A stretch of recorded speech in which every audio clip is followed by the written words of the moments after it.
Chegou agora a confirmação, uma informação triste, a cantora Marília Mendonça morreu nesse acidente, na queda desse avião em Minas Gerais.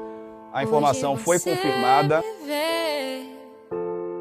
Amanhã talvez não veja mais. Tudo que nasce morre, tudo que vem se vai. Hoje morreu um sonho, que ele descanse em paz. Eu quero ouvir.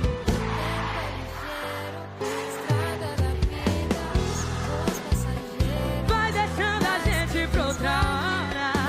Vai tentar abrir a porta desse amor. Quando eu tiver jogado a chave fora. Coisas ficam, não tem como voltar pra aquele momento, naquele lugar, aquele sorriso.